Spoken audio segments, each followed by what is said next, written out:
Hello, my dear students. Welcome back to my channel, The Ladder of Success.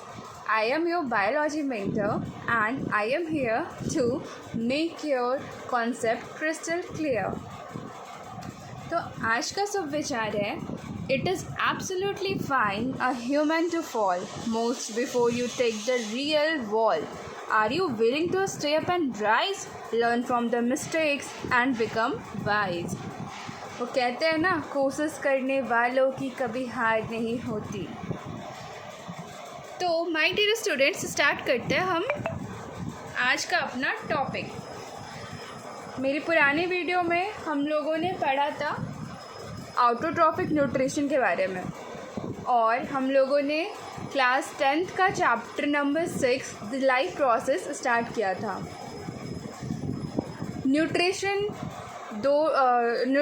दो types के होते हैं, एक ऑटोट्रॉफिक और एक हेटेरोट्रॉफिक। ऑटोट्रॉफिक्स हमने कम्प्लीटली पढ़ लिया है। आज हम पढ़ेंगे हेटेरोट्रॉफिक न्यूट्रिशन। आज हम क्या पढ़ेंगे? हेटेरोट्रॉफिक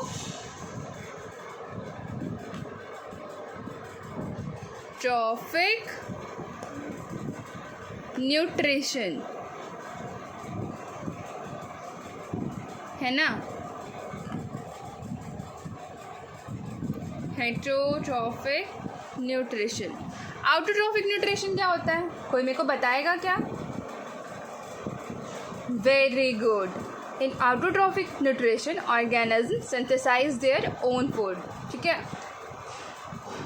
ऑटोट्रॉफिक न्यूट्रिशन में जो ऑर्गेनिज्म होते हैं, जो जीव होता है, वो अपना भोजन खुद बनाते हैं।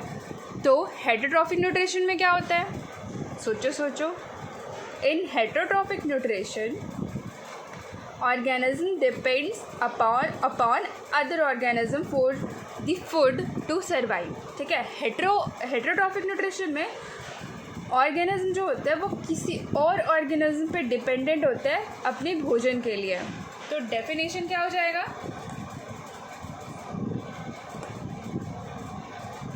Heterotrophic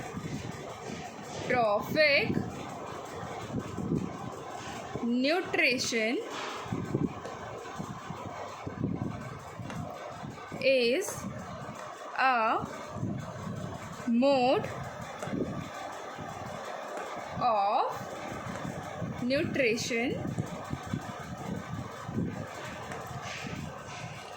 in which organism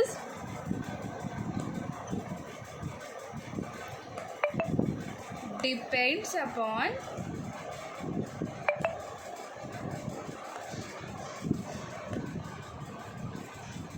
other organisms for food to survive, है ना। In heterotropic nutrition organisms depend upon other organisms for food to survive. And मेरे बच्चों, हेटेरोट्रॉफिक न्यूट्रिशन होता है फर्दर थ्री पार्ट्स में डिवाइडेड है। किन में? पहला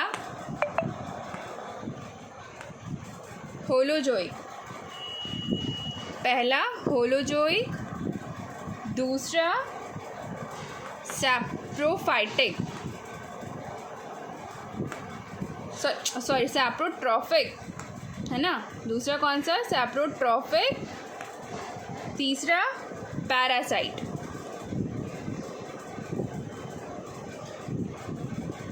मतलब ये जो न्यूट्रिशन का मोड है ये तीन पार्ट में डिवाइडेड है, होलोजोइक, सैप्रोफाइटिक और पैरासाइट। ठीक है, अब हम पढ़ते हैं इन तीनों के बारे में डिटेल से। हेटेरोट्रॉफिक न्यूट्रिशन समझ में आ गया।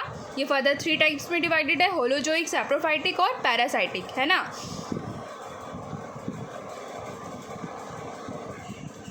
अब हम बारी बारी से पढ़ते हैं हेटेरोट्रॉफिक न्यूट्रिशन के बारे में। तो पहला क्या था? पहला था होलोजोइक न्यूट्रिशन। होलोजोइक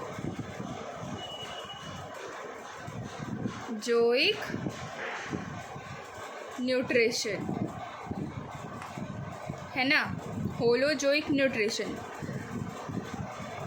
पता है होलोजोइक न्यूट्रिशन किसे कहते हैं? In holozoic nutrition, the organism feed by ingesting solid organic matter, which is then digested and absorbed into their body. जैसे हम ह्यूमन्स हैं, है ना, हम ह्यूमन्स में क्या होता है, हम भोजन को लेते हैं, हमारे बॉडी के अंदर वो डाइजेस्ट होता है, ठीक है, बॉडी के अंदर वो डाइजेस्ट होता है, हम फूड एज ऑर्गेनिक मैटर हम इनटेक करते हैं कि नहीं, वही है होलोजोइक मोड ऑफ न्यूट्रिशन, ठीक है। इसका डेफिनेशन क्या हो जाएगा? In holozoic nutrition the organism feed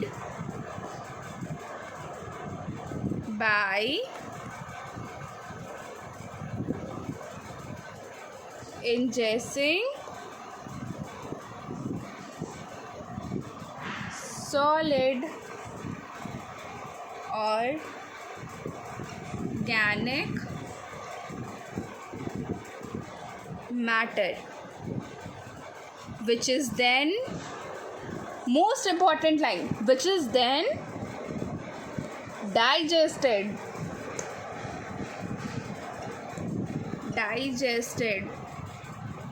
and absorbed into their bodies, है ना, into their bodies। एक बार मेरे साथ वापस से पढ़े। The organism feed by ingesting solid organic matter which is then digested and absorb into their bodies, ठीक है। पहले भोजन को लेना, देन उसको अपने बॉडी में डाइजेस्ट करना, फिर उस भोजन को एनर्जी के फॉर्म में अपने बॉडी पार्ट्स में यूज़ करना, ठीक है। अब होलोजोइक न्यूट्रिशन जो होता है, ये वो फर्दर तीन पार्ट्स में डिवाइडेड है। पहला हर्बीवोर्स,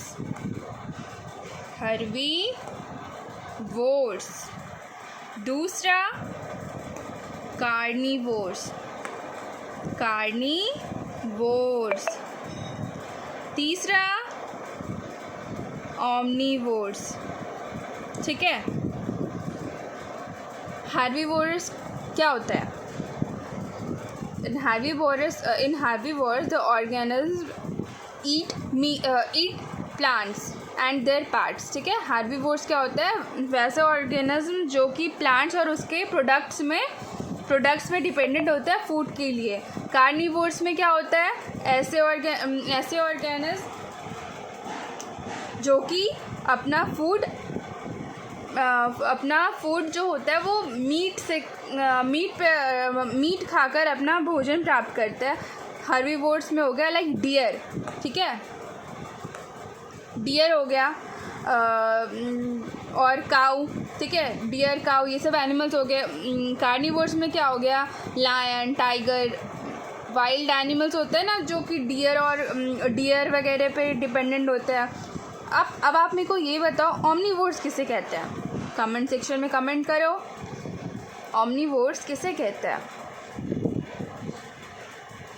वैसे एनिमल्स जो कि अपना भोजन प्लांट्स के द्वारा भी प्राप्त ले और फिर मीट वगैरह भी खाए, ऐसे ऑर्गेनिज्म जो शाकाहारी और मांसाहारी दोनों हो, इन सिंपल लैंग्वेजेस, ठीक है। अब बात करते हैं हम दूसरे न्यूट्रिशन की। हेटरोट्रॉफिक न्यूट्रिशन कितने पार्ट्स में डिवाइडेड है? 3 में। कौन कौन सा? होलोजोइक न्यूट्रिशन, सैप्रोफाइटिक न्यूट्रिशन और पैरासाइट न्यूट्रिशन। होलोजोइक न्यूट्रिशन अभी हमने पढ़ा पहला, अब हम पढ़ते हैं दूसरा। कौन सा? सैप्रोट्रॉफिक न्यूट्रिशन। सैप्रोट्रॉफिक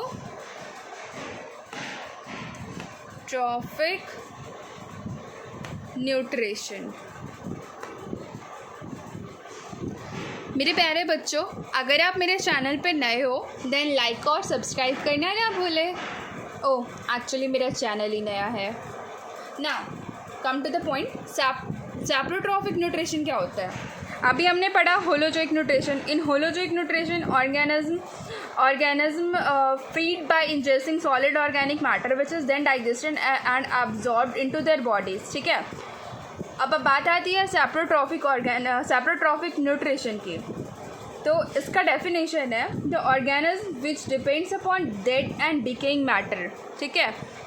तो अब बात आती है कि सैप्रोट्रॉफिक लाइक ऐसे जीव जो कि मरे और सड़े गले चीज़ों पर डिपेंडेंट होते हैं, जैसे ईस्ट, ब्रेड मॉल्ट, मशरूम, ये सारे सैप्रोट्रॉफिक के एग्जाम्पल हैं. हम डेफिनेशन लिखेंगे.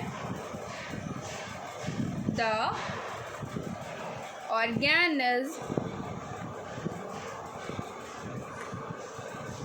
which depends upon dead and decaying matter. अब आप सबके मन में क्वेश्चन आ रहा होगा कि मैम डेड और डिकेइंग मैटर, डेड अगर कोई जो डियर अगर मर गया हो तो भी तो लायन उसे खा लेता है, तो वो भी तो डेड ऑर्गेनिज्म पे डिपेंडेंट होता है, तो वो सैप्रोट्रॉफिक न्यूट्रिशन में क्यों नहीं आता है?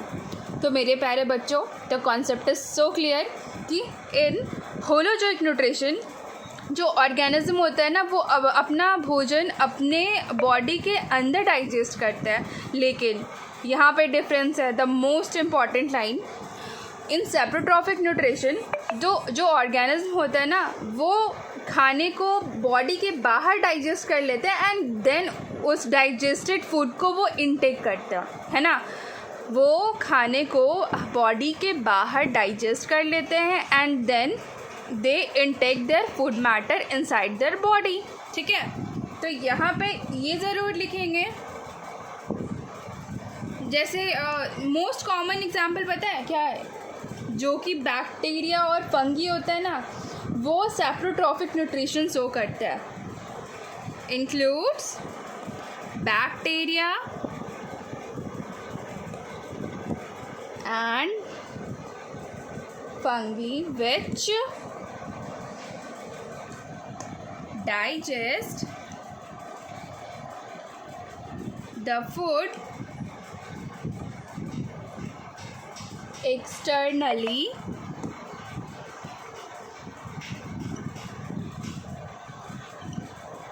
before the nutrients are absorbed. मैंने क्या बोला कि वो बाहर डाइजेस्ट कर लेते हैं एंड बॉडी के अंदर उस फूड को इनटेक कर कर न्यूट्रिएंट्स को एब्जॉर्ब कर लेता है. ठीक है. इसका एग्जाम्पल क्या होगा? एग्जाम्पल होगा ईस्ट. एग्जाम्पल क्या हुआ? ईस्ट. दूसरा एग्जाम्पल ब्रेड मॉल्ट एंड तीसरा एग्जाम्पल मशरूम. है ना? समझ में आया? कॉन्सेप्ट क्लियर है? नाउ अब हम पढ़ते हैं थर्ड टाइप पैरासाइटिक न्यूट्रिशन को. अब हम क्या पढ़ेंगे? हेटेरोट्रॉफिक न्यूट्रिशन फर्दर 3 टाइप्स के होते हैं, होलोजोइक, सैप्रोफाइटिक एंड पैरासाइटिक. है ना? अब पढ़ते हैं पैरासाइटिक के बारे में. नाम सुना सुना लग रहा है, नहीं है ना? नाम सुना सुना लग रहा है ना, पैरासाइट. पता है पैरासाइट कौन होते हैं? पैरासाइट ऐसे ऑर्गेनिज्म होते हैं जो कि किसी ऑर्गेनिज्म पे डिपेंडेंट होता है, बिना उसे मारे, मतलब उसे खल्लास नहीं करते, बस उसके ऊपर रहकर उसे ठग ठग कर भोजन लेते रहते हैं. बोलते हैं ना कि अरे वो तो उसे ठग ठग कर उसके साथ रहता है, उसे ठग ठग कर खाता पीता रहता है. बस वही चीज़ है. पैरासाइट वही होता है जो कि ऐसे ऑर्गेनिज्म जो दूसरे ऑर्गेनिज्म पे डिपेंडेंट होते हैं बिना उसे मारे काटे, मतलब लाइक जैसे शेर डियर पे डिपेंडेंट है लेकिन वो तो उसको मार के खा लेता है ना, लेकिन पैरासाइट होता है जो ऑर्गेनिज्म पे डिपेंड होता है लेकिन उसे कोई हार्म नहीं पहुंचाते। लाइक आपने सुना होगा या फिर आपके सर पे खुद को ही जू हुआ होगा। जू सुना है? सर पे हो जाता है जू। देखा मोस्ट ऑफ स्टूडेंट देखे भी होंगे जू को कैसा होता है। तो हमारे सर पे रह के वो क्या करता है, हम तो ज़िंदा रहते हैं, हमारे सर पे वो रहता है, वो हमारा खून चूसता रहता है, अपना लाइफ इंजॉय करते रहता है और हमें भी उतना कुछ फ़र्क नहीं पड़ता। एक दो बार खुज्जी आ गया, खुज्जी कर लिया, दैट्स इट, है ना। वही ये same to same parasite. Now definition इसका क्या हो जाएगा? The parasites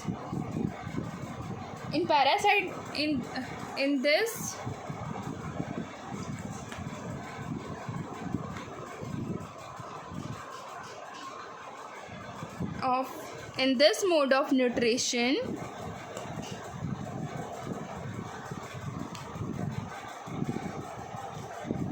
organelles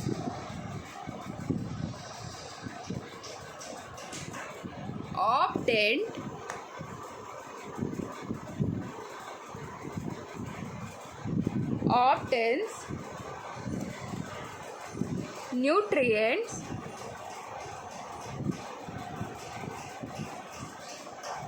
from living organelles, from what? Living organelles, बिना उसे हार्म पहुंचाए हुए, ठीक है।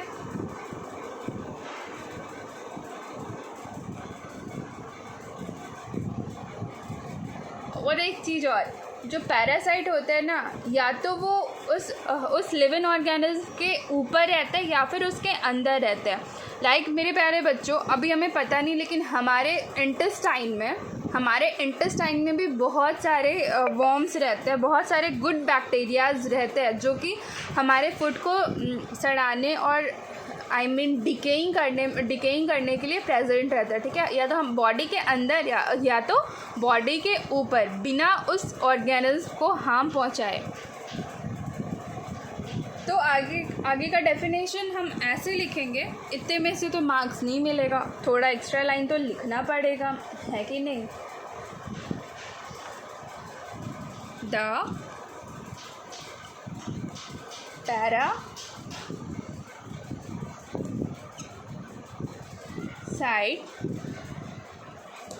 obtains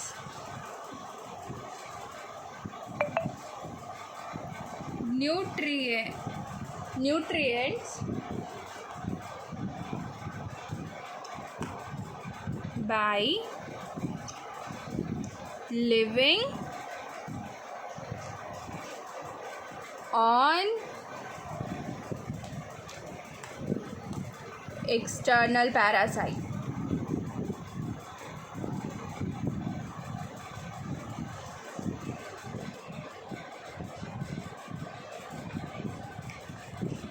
से क्या कहेंगे, जो बॉडी सरफेस के ऊपर रहकर उससे फूड ऑब्टेन करता रहता है, उसे हम कहते हैं एक्सटर्नल पैरासाइट। और बॉडी के अंदर जैसे हम कहेंगे इंटरनल पैरासाइट, उसे हम क्या कहेंगे? Internal parasite.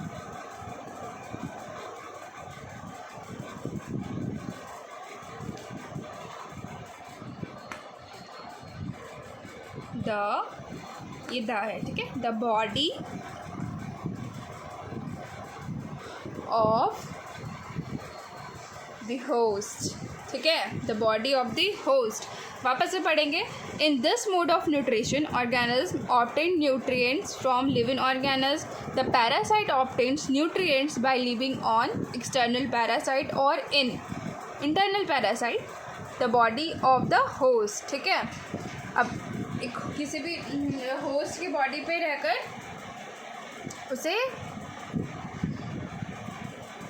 अपना न्यूट्रिएंट्स प्राप्त करते रहते हैं बिना हार्म पहुंचाए, ठीक है। समझ में आ गया? क्लियर है? नाउ पैरासाइट का एग्जाम्पल हम देखेंगे। पैरासाइट का एग्जाम्पल क्या हुआ? लाइक एग्जाम्पल हो जाएगा lice, ticks, leeches, tapeworm, and the most important example, ये सारे क्या हो गए? ये सारे जो हैं वो कीड़े मकोड़े हैं, ठीक है। पैरासाइटिक प्लांट्स, एनसीईआरटी, चूँकि मैंने पहले ही बता रखा है कि मैं एनसीईआरटी को अपना आधार मानकर मैं हर लेक्चर तैयार करती हूँ, और ये एग्जाम्पल एनसीईआरटी में भी है, ठीक है। ये प्लांट है जिसको हम कहते हैं कसकटा। इसका प्रोनाउंसिएशन बहुत लोग बहुत कुछ और भी कहते हैं, कसकुटा या सॉरी वेट अ सेकेंड, ठीक है। इसका प्रोनाउंसिएशन बहुत लोग बहुत कुछ कहते हैं, लेकिन मैं कहती हूँ कसकटा, ठीक है। कसकटा इसको हम कहते हैं, इसका दूसरा नाम है अमरवेल। क्या है? अमरवेल। ये एक पैरासाइटिक प्लांट है। पता है ये क्या है? ये एक पैरासाइटिक प्लांट है। और पता है ये पैरासाइटिक प्लांट क्यों है? ये क्वेश्चन 10th बोर्ड में आ चुका है। Why cuscuta is a parasitic plant? तो उसका आंसर होगा मोस्ट इम्पॉर्टेंट एग्जाम्पल, ठीक है। मोस्ट इम्पॉर्टेंट, स्टार मार्क कर लो इसे। कसकटा जो पैरासाइट क्यों है? वाई? तो कसकटा आंसर पता है किसी को? मेरे लिखने से पहले आप कमेंट सेक्शन में कमेंट करके बता दो क्यों है ये कसकटा एक parasite. Cuscuta is a parasitic plant, cuscuta is a parasitic plant because it lacks what? Leg, hand or what? It's lack chlorophyll. What? Chlorophyll. Chlorophyll क्या करता है प्लांट में? सनलाइट को एब्जॉर्ब करता है ना। क्लोरोफिल एक ग्रीन पिगमेंट है जो प्लांट्स में प्रेजेंट होता है, सनलाइट का एब्जॉर्ब करता है। तो इस कसकटा बेचारे के पास क्लोरोफिल है नहीं, वो सनलाइट एब्जॉर्ब कर सकता है नहीं। अरे भाई, जिसके पास हाथ नहीं रहेगा वो ऑब्वियसली अपने पैर से स्पून से खाना खाएगा। अब हाथ नहीं है तो पैर से ही खाएगा ना भाई, कोई ऑप्शन तो है नहीं बेचारे के पास। जिसके पास क्लोरोफिल नहीं है तो वो जो है वो फोटोसिंथेसिस ना सो करके वो भी किसी और जीव पर ही किसी और जीव से ही अपना भोजन प्राप्त करता है, तो वो पैरासाइट, इसीलिए वो एक पैरासाइटिक प्लांट है ना। कसकटा क्यों पैरासाइटिक प्लांट है? क्योंकि वो क्लोरोफिल उसके पास नहीं है ना। हेटेरोट्रॉफिक न्यूट्रिशन हो गया। हेटेरोट्रॉफिक न्यूट्रिशन का डेफिनेशन हो गया। हेटेरोट्रॉफिक न्यूट्रिशन का डेफिनेशन क्या हुआ? ऐसे ऑर्गेनिज्म जो अदर ऑर्गेनिज्म पर डिपेंडेंट होते हैं अपने फूड के लिए। ये फर्दर तीन टाइप्स के होते हैं, होलोजोइक, सैप्रोट्रॉफिक और पैरासाइटिक। तीनों का डेफिनेशन हो गया विथ एग्जाम्पल से। I think concept crystal clear हो गया होगा। तो ये ख़त्म हुआ हमारा हेटेरोट्रॉफिक न्यूट्रिशन। क्या ख़त्म हुआ? हेटेरोट्रॉफिक न्यूट्रिशन ख़त्म हो गया। अब आपको पता है, अब पढ़ते हैं न्यूट्रिशन क्या था, हम लोग पढ़ चुके हैं, ठीक है। अब ये बताइए, डाइजेशन जो प्रोसेस होता है ह्यूमंस में या फिर जनरली ऑर्गेनिज्म में, वो डाइजेशन प्रोसेस किन किन स्टेप्स में होता है? डाइजेशन प्रोसेस किन किन स्टेप में होता है?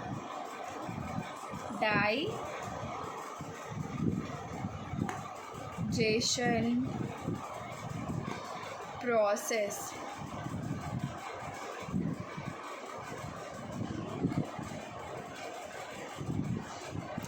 पहले जो डाइजेशन प्रोसेस होता है ना, एक बहुत इम्पॉर्टेंट है। अच्छा, डाइजेशन प्रोसेस इन ह्यूमन पढ़ने से पहले अब हमारा कंप्लीट हो गया न्यूट्रिशन, ठीक है। हमने लाइफ प्रोसेस पढ़ लिया, न्यूट्रिशन का डेफिनेशन पढ़ लिया, nutrition for the two types में क्या होता है, ऑटोट्रॉफिक हेटेरोट्रॉफिक, हमने दोनों के बारे में पढ़ लिया। Now the next topic of NCERT is digestion process in amoeba, जो कि holozoic mode of nutrition show करता है, उसका डाइजेशन प्रोसेस हम अच्छे से पढ़ेंगे, क्योंकि हमारे 10th बोर्ड में अक्सर 3 मार्क्स का क्वेश्चन आता है digestion process in amoeba with diagram, ठीक है, हम पढ़ेंगे। बट पहले मेरे को ये बता दो, डाइजेशन जो प्रोसेस होता है ना, वो कितने स्टेप्स में होता है। पहला होता है इंजेशन हुआ, दूसरा होता है डाइजेशन,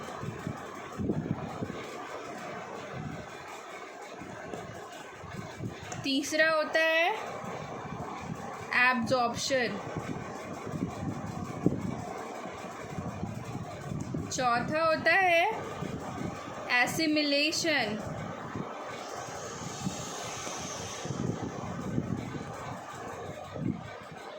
पांचवा होता है इजेशन। मैं बोलती हूँ, अगर आपको डेफिनेशन नोट करना हो तो then please note down on your notebooks, ठीक है। मैं डेफिनेशन बोल देती हूँ, लिख दूँगी तो वापस ये लेंदी चला जाएगा ये लेक्चर, अभी इम्पॉर्टेंट नहीं है। हम proper digestion process in human पढ़ेंगे नेक्स्ट क्लास में, तो हम डिटेल पढ़ेंगे एक प्रोसेस के बारे में डीपली। चूँकि डाइजेशन प्रोसेस इन ह्यूमन से पहले का एक टॉपिक है डाइजेशन प्रोसेस इन एमीबा, तो हम पढ़ते हैं डाइजेशन प्रोसेस इन एमीबा, लेकिन उसको समझने से पहले हमें इन 5 प्रोसेस को समझना ज़रूरी है कि इजेशन में क्या होता है। Egestion the process of taking in the food, भोजन को अपने अंदर मतलब भोजन को खाना। इजेशन क्या हो गया, ये मान लो, सॉरी थोड़ा ख़राब है, भोजन खाना, ये सीला है, कौन है ये सीला है, ये भोजन खा रही है, ये मुंह में ली, अपने भोजन को माउथ से इनटेक किया, अपने बक्कल कैविटी में लिया, नोन एज इजेशन, ठीक है। ये प्रोसेस क्या हो गया, इजेशन। नाउ डाइजेशन क्या हो गया, क्या खाना लिया, सब कुछ हो गया, देन उस खाने को एक्सक्रीट कर दिया, उसका न्यूट्रिशन ऑब्जॉर्व करके सारे प्रोसेस मतलब फूड डाइजेस्ट हो गया, तो क्या वो सारे प्रोसेस डाइजेशन है? नहीं। डाइजेशन क्या है, breaking down of food into smaller components that can be absorbed into the blood stream. मतलब सिंपल लैंग्वेज में digestion is the process of breaking down of complex food substances into simpler, मतलब food particle के बड़े बड़े molecules को छोटे छोटे molecules में डिवाइड करना, इसे हम डाइजेशन कहते हैं। नाउ एब्जॉर्प्शन क्या हो गया, absorption is the process by which the product of digestion are absorbed by the blood to supply to the rest of the body, ठीक है। एब्जॉर्प्शन में क्या हो जाएगा, एब्जॉर्प्शन में होगा वो डाइजेस्ट हो गया, वो पार्टिकुलर मॉलिक्यूल को का एब्जॉर्प्शन, ठीक है। मतलब एलिमेंट्री कैनाल से बस टच करके, मतलब एलिमेंट्री कैनाल से मतलब अपने एलिमेंट्री कैनाल से न्यूट्रिशन को एब्जॉर्ब कर लिया बॉडी, ठीक है। लेकिन एब्जॉर्ब करेगा तो पार्टिकुलर, लाइक ये हमारे एलिमेंट्री कैनाल है फॉर एग्जांपल, ठीक है, और ये हमारा बॉडी। एलिमेंट्री कैनाल में भोजन गया और न्यूट्रिशन एब्जॉर्ब हुआ, जो डायरेक्ट तो अपने पूरे बॉडी में नहीं चला जाएगा ना, पूरे बॉडी में तो नहीं पहुंचेगा, पहले एब्जॉर्ब होगा, ठीक है। तो ये एब्जॉर्प्शन हो गया, बस एब्जॉर्ब हुआ, ये एब्जॉर्प्शन हो गया। नाउ देन आता है assimilation, utilisation of digested food for energy and for growth, ठीक है। अब एब्जॉर्ब हो गया न्यूट्रिशन, अब हम चल रहे हैं, हमारा हाथ कट गया तो एनर्जी गया उस हाथ को जोड़ने में, उस हाथ का ब्लड क्लॉट को रोकने में, रोकने के लिए।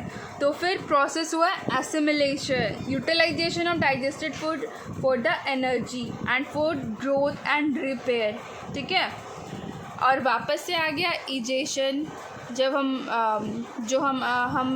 उस फूड जब उस फूड से न्यूट्रिएंट्स एब्जॉर्ब करके उसे एक्सक्रीट आउट, यानी हम जब मल मूत्र त्याग देते हैं तो उसे हम कहते हैं इजेशन, ठीक है। उसे हम क्या कहते हैं, इजेशन। ये सारा प्रोसेस आपस में इंटरलिंक्ड है। पहले ingestion, then digestion, absorption, assimilation and then egestion.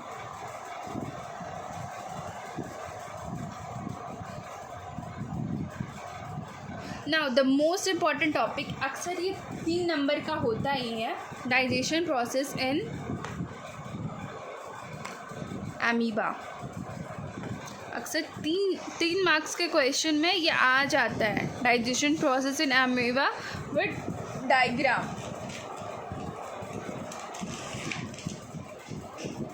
तो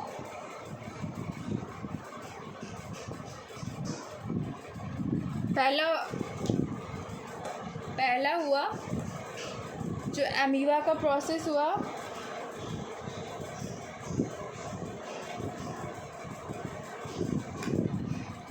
इजेशन। अमीबा भी holozoic mode of nutrition show करता है, उसमें भी इजेशन होगा। इजेशन में अब क्या करेगा, लाइक ये अमीबा है, ठीक है, अमीबा है ये। अब अमीबा जो है ना वो स्यूडोपोडिया मतलब नकली पैर का फॉर्मेशन करता है। लाइक कहते हैं ना, हमारे मोहल्ले में कोई शाहरुख खान की तरह दिखता है तो बोलते हैं अरे देख वो हमारे मोहल्ले का शाहरुख खान है, उसका नाम हम रख देते हैं वो शाहरुख खान। वो शाहरुख खान कहाँ जा रहा है, तो क्या वो शाहरुख खान होता है? नहीं। वैसे ये नकली पैर, ये ऐसा अपना स्ट्रक्चर, इसका सेल मेम्ब्रेन है, वो जो ऐसा स्ट्रक्चर फॉर्म कर देता है, ऐसा लगता है इसके 2 टांग है, लेकिन ये टांग होते नहीं है, उसकी तरह रिसेंबल करता है, इसीलिए हम इसे क्या कहते हैं, स्यूडोपोडिया।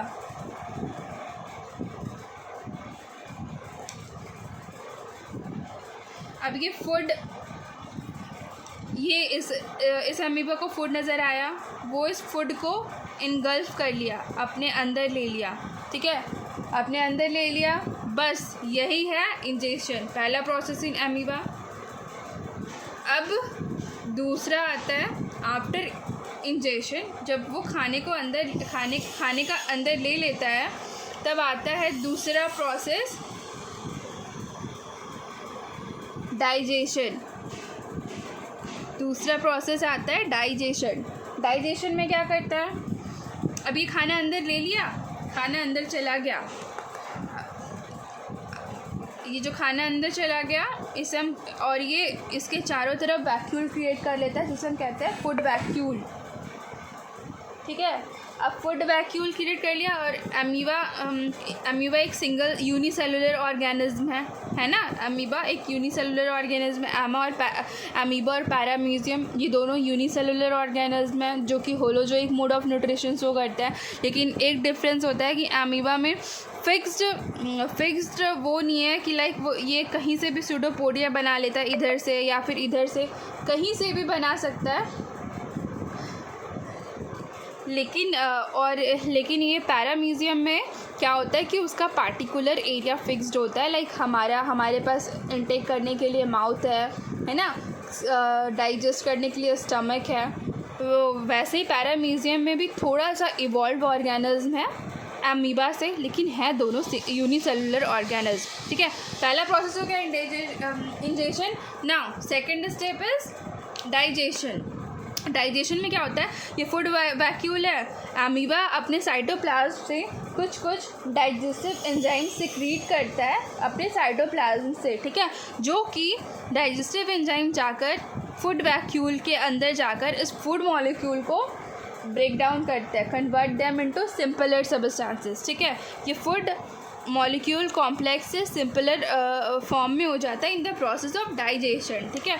अब तीसरा आता है, तीसरा हो गया एब्जॉर्प्शन। एब्जॉर्प्शन में क्या हो जाएगा, एब्जॉर्प्शन में क्या हो जाएगा, जो फूड सब्सटेंसेस यहाँ पे ब्रेक डाउन हुआ डाइजेशन में, अब वो जो फूड सब्सटेंसेस ब्रेक डाउन हुआ ना डाइजेशन में, वो एब्जॉर्प्शन में क्या होता है, वो पूरे बॉडी पार्ट में न्यूट्रिएंट्स पहुंचता है एमीबा का, ठीक है। वो सिमिलर है एब्जॉर्प्शन में, मतलब एब्जॉर्ब करता है, ये फूड वैक्यूल से एमीबा न्यूट्रिएंट्स एब्जॉर्ब करता है पूरे बॉडी में, है ना। अब तीसरा आता है एसिमिलेशन, सॉरी चौथा आता है एसिमिलेशन।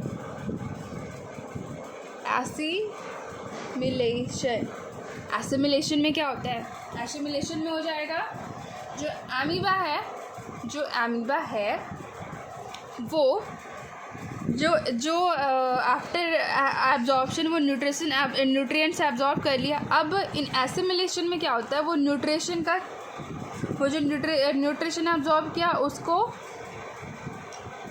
यूज़ करता है for growth, for multiplication. Reproduction process कैसे शो करता है अमीबा, मल्टीप्लाई होकर, उसका सेल डिवीज़न होता है अंदर में ही, मल्टीप्लिकेशन, फॉर मेंटेनेंस, कहीं कट गया कहीं छिल गया, देन मेंटेन करना बॉडी को,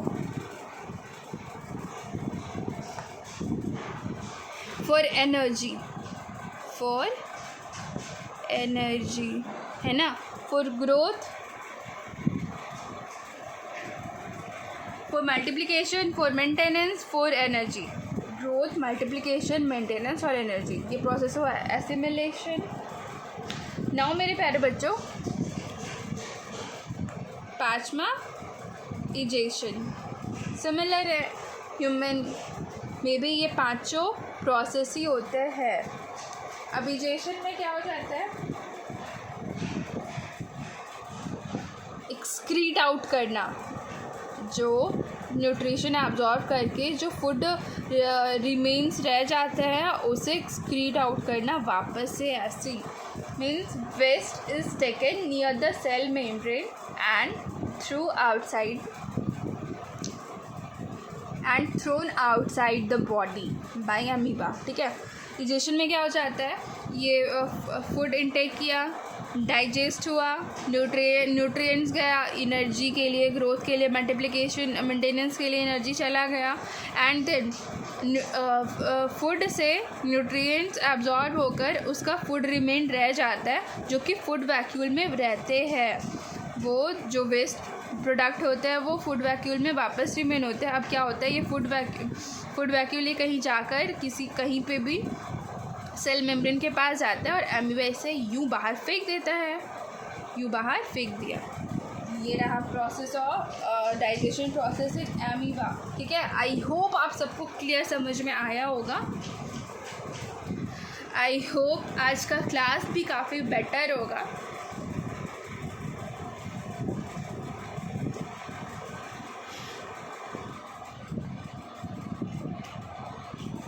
गाइस, मैं बिल्कुल नई हूँ इस चैनल पर और बहुत ही न्यू बॉर्न टीचर हो। Please support me, like, subscribe my channel and thank you for watching my lecture.